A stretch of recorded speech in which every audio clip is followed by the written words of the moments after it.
As máscaras serán obrigatorias nas rúas a partir de mañá. Esta norma aplicarase cando non se poda garantir a distancia mínima de seguridade de 2 metros.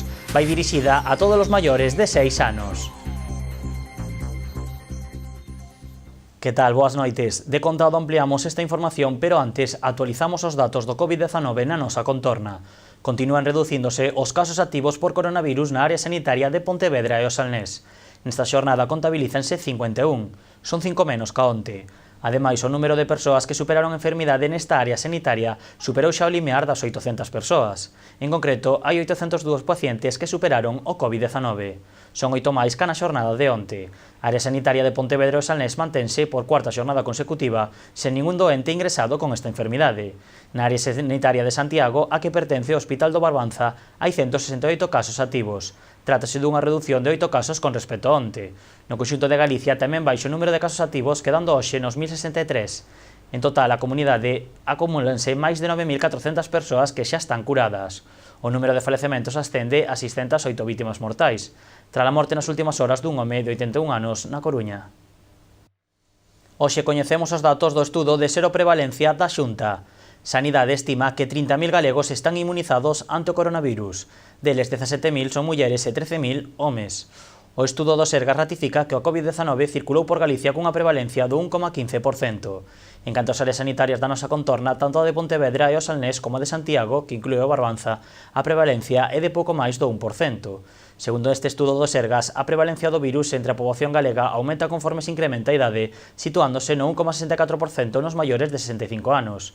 Os test desta primeira ondada dispara o estudo de seroprevalencia impulsado pola Xunta. Comenzaron o 23 de abril e concluíron o 8 de maio. Busca analizar a circulación do virus na comunidade. Contou cunha mostra de casi 51.000 participantes. A Xunta polo momento non concretou cando vai ter lugar a segunda ondada que xa anunciou. O uso da máscara será obrigatoria na rúa a partir de mañá. A medida aplicarase naqueles casos nos que non se poida garantir a distancia mínima de seguridade de alo menos 2 metros. A norma aplicarase para os maiores de 6 anos. O Boletín Oficial do Estado publicou hoxe a orde ministerial que regula o uso da máscara. A partir deste mesmo xoves será obrigatorio levala ao aire libre en calquera espazo pechado sempre cando non se poida garantir unha distancia mínima entre as persoas de alo menos 2 metros.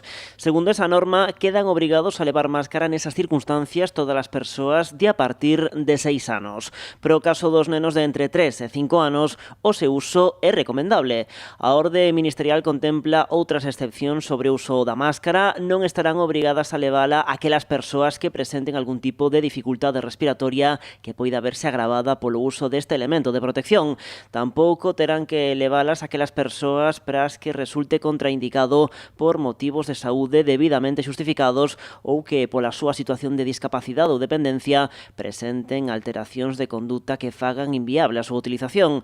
Tampouco terán que levalas aquelas persoas para as que resulte incompatible co desenvolvemento da súa actividade. A medida que avanzamos na desescalada, aumenta a presenza de xente na rúa e o contacto social. Os concellos fan un chamamento á prudencia e á responsabilidade individual para respetar as normas e evitar un rebote dos contaxios. É o caso do de Boiro, no que ratifican a necesidade de cumprir as restriccións do estado de alarma. En plena desescalada, a responsabilidade individual é clave para evitar rebrotes. Así o entenden dende o Concello de Boiro, polo que fan un chamamento á prudencia, lembrando a necesidade de respetar as medidas de distanciamento social. E eu quero pedir públicamente aquí á cidadanía do noso Concello, a todos os veciños que atendan as normas que nos están a indicar dende o Ministerio de Sanidade para que a pandemia que estamos a sufrir en estes momentos se poda controlar como se fixo ata agora e non volvamos a ver brotes que nos impidan seguir disfrutando das pequenas cousas que estamos a disfrutar a día de hoxe. Estamos vivindo situacións que eu considero non son normales para o que nos están a pedir e para a situación da que vimos de estar durante moito tempo confinados nas nosas casas e se non queremos volver a eso temos que ser conscientes das normas e da situación que estamos a vivir. O tenente alcalde boirense diríxese especialmente á mocidade despois de que se deran casos no Concello de reunións de xente nova que non mantiña as necesarias medidas de prevención.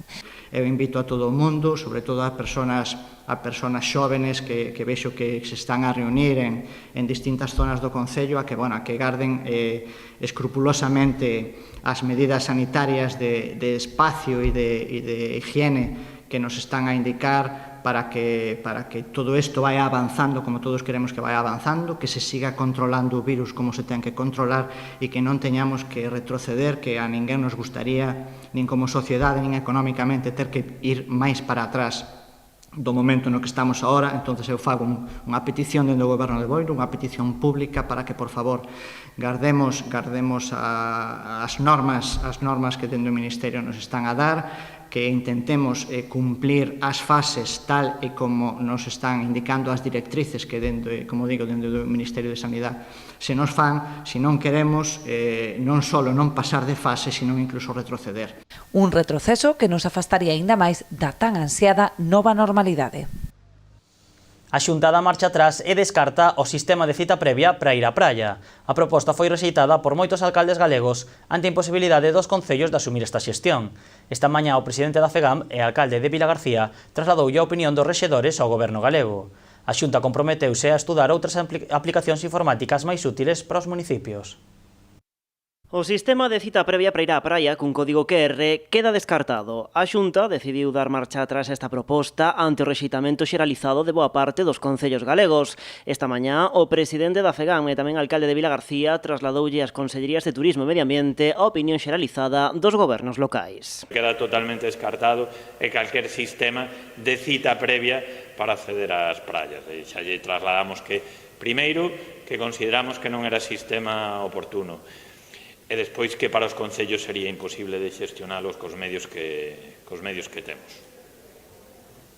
Logo do encontro desta mañá, a Xunta vai estudar outras ferramentas para regular o aforo das praias e que resulte de utilidade para os concellos. Esa opción vai a quedar descartada e que a partir desta semana se fará mesas de traballo no que este presente Antega, Turismo, supoño que o Instituto tamén de Estudios do Territorio e a propia Federación Galega de Municipios e Provincias, para ver se de alguna maneira podemos utilizar a tecnoloxía que ten a Xunta de Galicia para informar a cidadanía en xeral sobre os aforos ou a saturación que poidera ter algunha praia. O tamén alcalde de Vilagarcía indicou que no caso das praias deste municipio o uso dos areais regularase segundo as indicacións das autoridades sanitarias e os protocolos correspondentes. Iso sí, Alberto Varela lembra que para iso antes hai que pasar de fase no proceso de desescalada. Primeiro vamos a esperar as diferentes recomendacións das autoridades sanitarias. O primeiro que temos que saber é se vamos a pasar de fase. Que é certo que non sucedeu en todas as partes de España, non todos fomos ás mesmas velocidades. E como ben está dicindo o Goberno do Estado, isto non é unha carreira, senón o que temos é que garantir a seguridade da xente. Despois, en función de eso, de que vayamos pasando de fase ou non, e das diferentes instruccións e protocolos que vayan habilitando as autoridades sanitarias, por suposto que queremos abrir as nosas praias. Nesta fase 1, na que aínda está Galicia, o acceso ás praias está permitido, pero só para pasear ou practicar deportes federados. E falando de praias, neste verán Sanxenxo deu xa máis detalles do modelo que aplicará para o seu control. O Concello vai medir o aforo aos seus areais a través de drons con cámaras que sobrevoarán as praias para comprobar o estado de ocupación. Ademais, a través das redes sociais, emitiránse imaxes das distintas praias de Sanxenxo para comprobar o estado de ocupación, detallando o seu estado cun código de cores. O Concello incorpora esta medida para dotar de seguridade as 17 praias máis concorridas do municipio e súmase ao plan de cuadrícula deseñado para Silgar. O Goberno local indica que a proposta da Xunta pode ser útil noutras praias, pero entende que na localidade empregarán o sistema que mellor se adapte ás súas circunstancias. A partir do vindeiro luns, os comerciantes e hostaleiros de Vilagarcía poderán tramitar súas solicitudes de axuda. Son achegas directas integradas dentro dunha estrategia global de reactivación da economía local. As achegas oscilan dende os 300 aos 800 euros. Para facerlle fronte, o Concello terá que aprobar unha modificación de crédito no pleno dos 400.000 euros. A partir do luns da semana que ven, os comerciantes e hostaleiros de Vilagarcía afectados pola crise derivada do coronavirus poderán solicitar as axudas do Concello. O Goberno local levará a pleno unha modificación de crédito para contar con esa partida para achegas ao comercio local e ao sector da hostalaría. As axudas forman parte dun paquete global que está a deseñar o Goberno local. Teñen un carácter directo e van dirixidas principalmente a autónomos e pemes. Os beneficiarios son todos os autónomos e PEMES que teñen un establecemento público, un establecemento comercial e que dan un servicio. Pero non só eles, entendimos que se podemos chegar ao 100% dos que tiveron que cerrar durante o estado de alarma, será un éxito para nós, pero se ademais de eso sobrase un remanente, integrarase para todas aquelas empresas ou todos aqueles autónomos que non tiveron que pechar, pero que, como todos, mermaron os seus ingresos dunha maneira importante. As axudas oscilarán entre os 300 e os 800 euros. Unha parte aqueles que tiveron que pechar de maneira obrigatoria terán unha cuantía de 500 euros para os que teñen un establecemento, e se teñen máis dun establecemento será de 800. Pero aqueles solicitantes que fose por unha merma de actividade, que non tiveran obrigación de pechar, terán de 300 euros a cantía máxima e de 500 se teñen máis dunha actividade e máis dun establecemento. No Concello calculan que en total esas axudas poden chegar a mobilizar uns 400.000 euros. A isto hai que sumar bonos comercio e tamén unha campaña para incentivar a economía local. Temos que facer campañas de fomentar, de concienciación, de publicidade, de que consumamos e merquemos no noso comercio local. Por suposto, tamén se van a reorientar parte, como dixemos, dos obxectivos temáticos da OT9 e dos fondos europeos para tratar de encaixalo nesta crisis económica que vamos a sufrir debido a esta crisis sanitaria. O alcalde aproveita para agradecer as contribucións dos grupos da oposición a mellorar o plan de reactivación da economía Vilagarcía. Alberto Varela indica que malia encabezar un goberno en maioría é fundamental atender as achegas do resto de formacións. Lamenta, iso sí, as ocorrencias dos de sempre, dixo que acusan o Executivo de estar agochado nesta crise sanitaria. O sector do moble recupera actividade coa reapertura das tendas físicas onde as vendas non terminan de arrancar. En Muebles Olmedo de Noia dispoñen tamén de fábrica, polo que seguen a traballar nos pedidos que tiñan pendentes. Muebles Olmedo en Noia abría as súas portas coincidindo co arranque da fase 1. Aínda que as vendas son tímidas polo momento, si constataron o goteo de clientes movidos máis pola necesidade de cambiar algún moble que polo afán de redecorar os seus fogares. O primeiro día sí que parece que remontaba un pouquín, non esperabas nadie, en cambio ao fin xa pola mañá xa empezaron a aparecer clientes, uns a comprar xa que viñan directos, outros a mirar e ao final algo levaron. O segundo día tamén despois parece que se quedou un pouquiño, e esta semana, bueno, estamos a mitad e tampouco nos queixamos, pero non é o que era. De momento eu creo que o que ven por necesidade, porque lle facía falta, non porque dixeran vamos ou aquí non me comentaron, estamos pensando ou renovando como outras veces o teñen feito.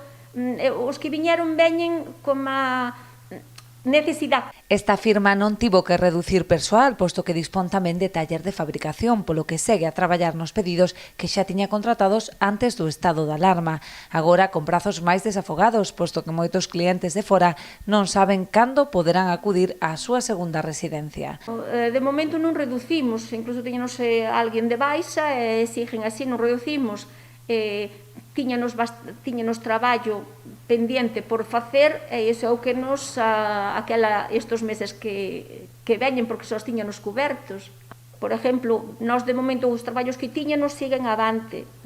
Hai algúns que estaban no estranxeiro que iban a vir, non é que non se para unha fecha, ora tanto dá facelos nesta fecha como dentro de un mes, 2 ou 3, porque se non van a vir dá igual, pero si, hanse de facer, pero sin prisa. Unha vez rematados os proxectos en marcha, non saben como evolucionarán as novas encargas. Polo momento, o futuro é incerto ante o inestable panorama económico que non anima as familias a investir.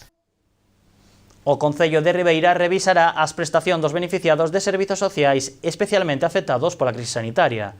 A Comisión de Seguimento do COVID-19 aprobou unha disposición transitoria para ampliar tanto a contía como os prazos das axudas. Foi o propio Departamento de Servizos Sociais o que suxeriu esta modificación na Ordenanza de Inclusión Social ao detectar o incremento de necesidades de moitos usuarios a raíz da pandemia. En concreto, a través dunha disposición transitoria para permitir ampliar tanto o que son as prestaciones como o plazo ou o tempo no que se poden estar prestando, sobre todo para adecualo a estas novas necesidades do COVID, a estas novas necesidades que se están plantexando en moitas familias. Por lo tanto, para un momento excepcional, pois unha medida excepcional de ampliación tanto de prestacións como de plazos. Por outra banda, o alcalde informou de que, de cara á previsible entrada en fase 2, a policía intensificará a vixilancia nos accesos ás praias e nas pasarelas peonís, nas que nos últimos días desapareceron algúns dos cartéis que impedían o tránsito en bicicleta. A policía local, nun momento en que é moi difícil facer cumplir as normas que pide a máxima responsabilidade por parte da xente, vaise a centrar no que son os accesos a playas, no que son esas pasarelas donde pois algunhas persoas se dedican a arrancar todos os días o que é pois os carteles que proíben o paso de ciclistas por eses lugares, e que iso obliga a que constantemente pois teñamos que controlar os múltiples kilómetros que temos tanto de pasarelas como de playas. Dende o Concello están tamén a ultimar os detalles para a reapertura dos museos municipais cos protocolos e medidas de seguridade, así como da aula CEMIT con reducción de aforo.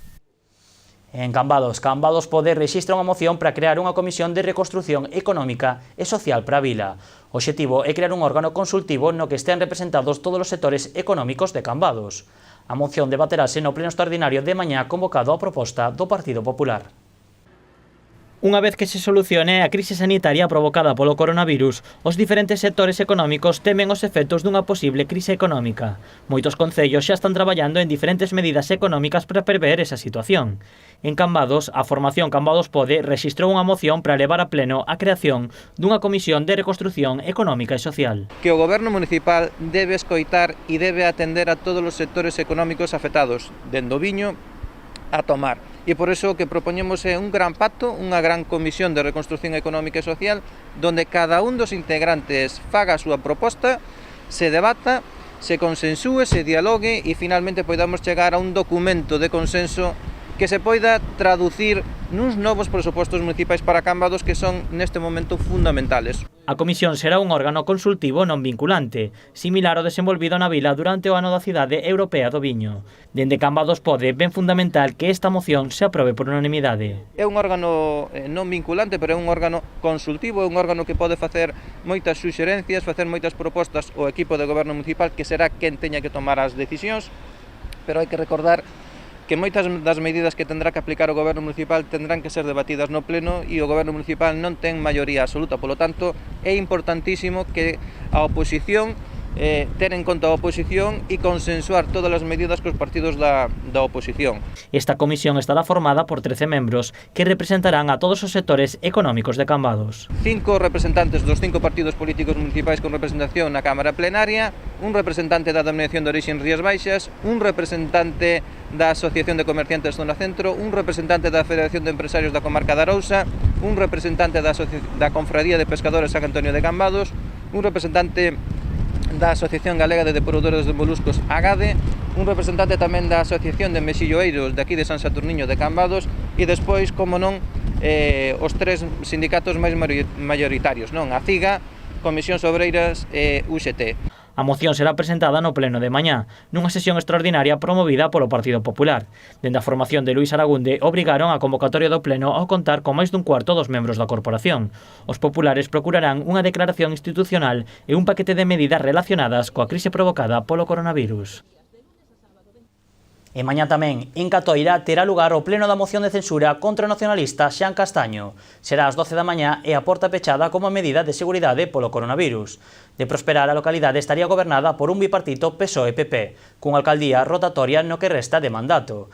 A escasas horas de que se produza a sesión, o BNG fixo público un comunicado no que revelan negociacións con membros do PSDG contrarios ao acordo impulsado polo seu líder Alberto García cos populares.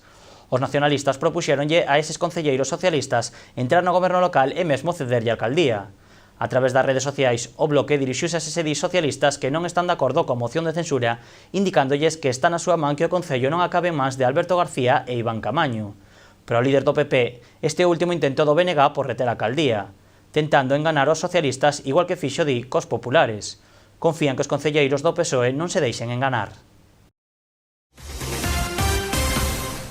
Continuamos con máis novas ao marxe do coronavirus. En Pontevedra, o novo acceso ao Mollabao está hoxe un chisco máis preto.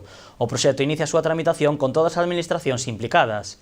Segundo indica o Concello, o deseño definitivo permite extender a filosofía do centro urbano a fora do núcleo. Isto implica a creación de sendas peonís e instalacións de elementos de calmado de tráfico. O seu orzamento rolda o 1.000.000 de euros. O proxecto para o novo vial de Mollabao xa está rematado e inicia agora a súa tramitación coas diferentes administracións que están implicadas na súa licitación. Este era o paso que faltaba imprescindible e o proxecto faltalle o informe a resolución do informe de impacto ambiental, vale? Por lo tanto, nos próximos meses podemos rematar o expediente en costas. A reforma da zona supón, segundo di o concelleiro, estender o modelo de cidade a fora do núcleo urbano. Inclúe sendas para peóns, elementos de calmado de tráfico e dúas rotondas, unha na avenida de Marín e outra no acceso á Rúa de Rosalía de Castro. Van ser 97 metros, cunha rotonda en cada extremo, 4 pasos de peóns sobre elevados como elementos que contribúen ao calmado do tráfico e con un orzamento que ascende prácticamente a 1.000.000 de euros. Son 938.000 euros de orzamento. Con todo, o concelleiro recoñece a complexidade deste proxecto no que respecta á parte administrativa. Descarta dar unha data para o inicio das obras atendendo a cantidade de administracións que están implicadas. Para nós, en canto poidamos, vamos iniciar as obras.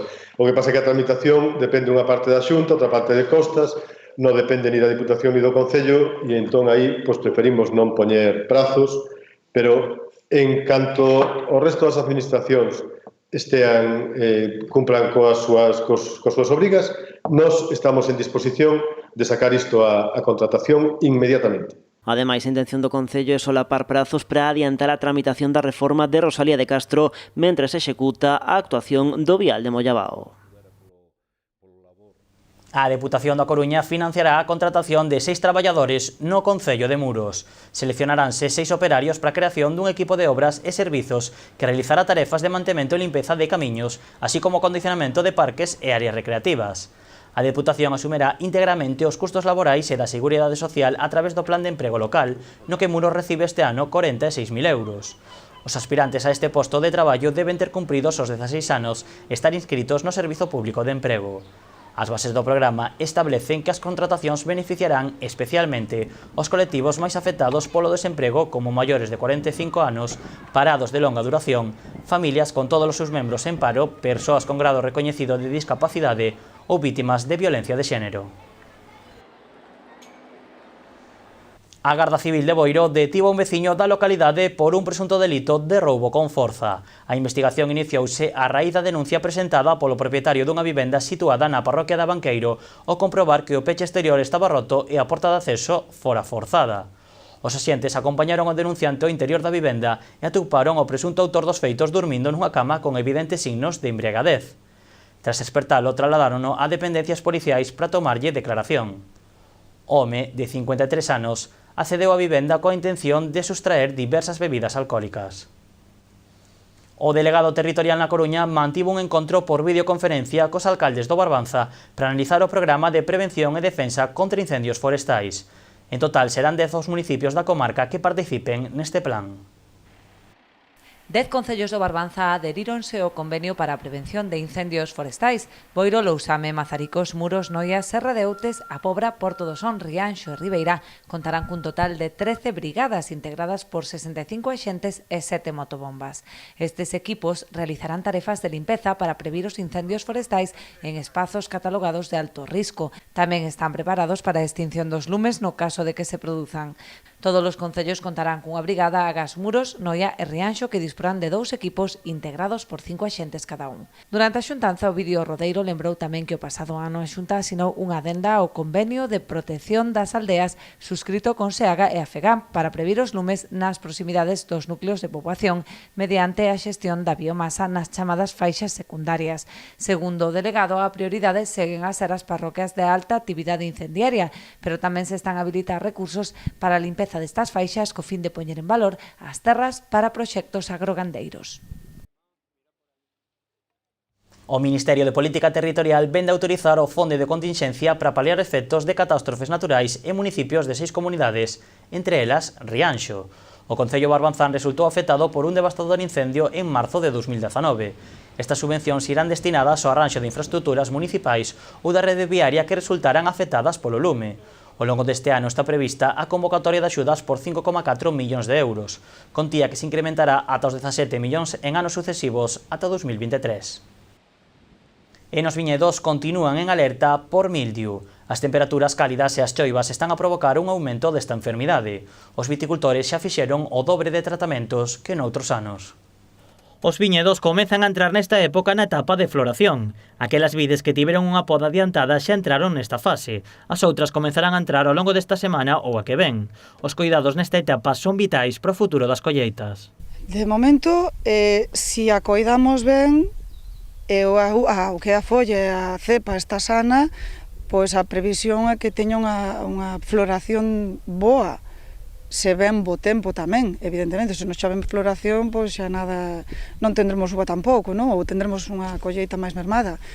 Pero, que claro, se descoidamos ahora mismo o viñedo, vai atacar o mildio e evidentemente despois afectará o racimo, claro.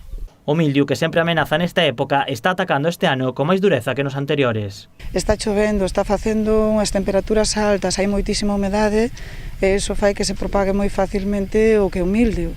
Entonces estamos continuamente debaixo dos viñedos revisando pois que non nos ataque. Evidentemente estamos pois dando tratamentos para que non lle afecte. Os viticultores este ano xa aplicaron 4 tratamentos, son o dobre que en anos anteriores. No que van estas 3 semanas son quizás polo que vemos nos momentos máis críticos e sí que estamos dando máis que en outras épocas máis tranquilas. Entonces, claro, se son situacións difíciles tendremos que tratar máis, se queremos que non nos ataque, claro. Dende as adegas aconsellan acudir moito ao campo para comprobar de primeira man o seu estado. Pois consellos que vayan moito polo campo, que revisen moito, porque ao mellor hoxe pois podes ver que tes ben o que a cepa, pero claro, isto moitas veces é dun momento para outro, ves que empezan a aparecer manchas, entonces que estén moi pendientes do viñedo, que limpien o que é o chan, que limpien a cepa un pouco que estamos facendo nós, non? Que revisen o que vayan por baixo das viñas e que miren, porque estamos nun momento moito de alerta en canto ao ataque do mildio. Se se coidan os viñedos e o tempo acompaña, as previsións das adegas coa colleita do 2020 son moi boas. Nos pámpanos xa se poden observar abundantes acios, pero para elo aínda queda moito que traballar. Como din os máis sabios da contorna, os acios aínda teñen que dormir moitas noites no campo. A Deputación de Pontevedra e a Editorial Galaxia impulsan a primeira escola de letras de Galicia. Trátase dun instrumento para o fomento da creación literaria no que un grupo de escritores de primeira liña impartirán obradoiros formativos. O proxecto pretende arrancar a mediados do mes de xuño se o proceso de desescalada o permite. Tanto o ente provincial como a editorial coinciden en que se trata dunha iniciativa que nace co obxectivo de consolidarse no tempo. Todos temos algo que contar. Baixo este lema nace a que será a primeira Escola de Letras de Galicia. O proxecto está impulsado pola Deputación de Pontevedra e a Editorial Galaxia. Preséntase como un instrumento útil para o fomento da creación literaria. Vai a ser a primeira e única Escola das Letras que hai en Galiza e das poucas que hai no Estado español, pero a única tamén no Estado español donde hai unha editorial que avala o proxecto. Polo tanto, é unha iniciativa novedosa, unha iniciativa potente. A iniciativa contempla unha serie de obradoiros dirixidos por escritores galegos de primeiro nivel. Nas sesións abordaránse todo tipo de xéneros literarios como novelas, poesía, escritura creativa ou literatura para maiores. Un grupo de profesores e profesoras que van ser todos escritores e escritoras de primeira fila do sistema literario galego van impartir unha serie de obradoiros. Obradoiros cun mínimo de 8 sesións, hai algúns, pensaremos xa no segundo ano, cando vayamos a obradoiros de perfeccionamento de 10, 12, 15 sesións, sobre os máis variados temas. Haberá obradoiros de novela, obradoiros de relato, obradoiros de escrita creativa, obradoiros de poesía, obradoiros de memoria e literatura. O proxecto conta con actividades paralelas como recitais, tamén a publicación dun libro a finais deste ano. Queremos publicar na Editorial Galaxia un libro a fin de ano que recolla algunha contribución de todos os participantes, un poema, un relato breve, unha pequena obra dramática. Xa veremos no que cada unha é capaz de brillar. A Escola de Letras terá a súa sede física nas instalacións da Deputación tanto na cidade de Pontevedra como na de Vigo. Se a desescalado permite, arrancará a mediados do mes de xuño. Segundo indicaron esta mañá, o proxecto nace coa vocación de consolidarse no tempo. Vai a ser unha grande referencia. Tamén estou segura que vai a ser un grande éxito. Estou segura que vai a ser un instrumento para a creación literaria, pero tamén para transformacións que son imprescindibles para construir outra sociedade mellor. Mañá mesmo a Editorial Galaxia abrirá o prazo de inscripción nesta escola. Poderán participar persoas maiores de 16 anos sen necesidade de coñecementos previos na materia, só que demostren o seu amor polas letras. En Vilagarcía, a celebración das misas de Santa Rita tamén se adaptan ás medidas sanitarias provocadas polo coronavirus. As madres agustinas do convento de Vista Alegre levarán a cabo un protocolo de seguridade para adecuarse á normativa. Pero os que non poidan acudir ás misas das 9, 12 e 20 horas serán televisadas por esta canle. A crise provocada polo COVID-19 non impide a celebración das misas, pero as cerimonias teñen que adaptarse ás medidas sanitarias establecidas polo Goberno Central. Para conmemorar as festas de Santa Rita, as madres agustinas do convento de Vista Alegre levarán a cabo un protocolo de seguridade comenzando coa limitación do aforo. A medida que van chegando, llevamos a repartir un ticket de entrada para cada unha das misas que hai, consecutivamente. É dicir, a xente chega, por poñer un exemplo, que a primeira hora haya 200 personas. Como a capacidade de 61, as primeiras 61 entran na iglesia, as seguintes 61 lle damos un ticket para que veñan a misa de 8, e se hai outras 61 para a misa de 9, e así sucesivamente. As madres agustinas tomarán outras medidas como a obrigatoriedade das máscaras ou a prohibición de levar agasallos á Virxe. Ademais, o sacerdote entregará a Eucaristía respetando o distanciamento social. E para guardar a distancia se chegou a un acordo co sacerdote que sería o largo do brazo do sacerdote máis o largo do brazo do filigres, de tal forma que se depositaría cada partícula na man do filigrés e recollería. E aí mantendríamos casi os 2 metros, non? Celebraránse un total de 11 misas, unha por hora dende as 7 ás 13 horas e dende as 17 ás 20 horas. A das 9, a das 12 e a das 20 horas serán televisadas polo canal Rías Baixas para todas aquelas persoas que non poidan asistir ás cerimonias. Para mí un orgullo, porque foi algo novedoso que apareceu así un día á tarde e dicir, oye, pois a posibilidade de transmitir, falei co señor alcalde, desde o principio dixo, veña, fala con o canal, a ver que necesidades necesitan as monxas, puxo toda a disposición para as monxas do convento. Dende a organización sinalan a importancia de asistir con máscaras, xa que non deixarán entrar a ninguén que non a leve. Outra das novidades é que se suspende a procesión. Será unha celebración de Santa Rita diferente, pero iso non impedirá poder chegar a toda a freguesía. O alumnado do Conservatorio de Música de Cambados mantén a súa actividade na casa. Os rapaces continúan ensaiando cada día no seu fogar para non perder o ritmo. As súas audicións poden verse a través da súa páxina de Facebook. Cunha desas actuacións rematamos hoxe, pero recorden que a información continúa na nosa páxina web e nas nosas redes sociais de Facebook e Twitter. Boas noites.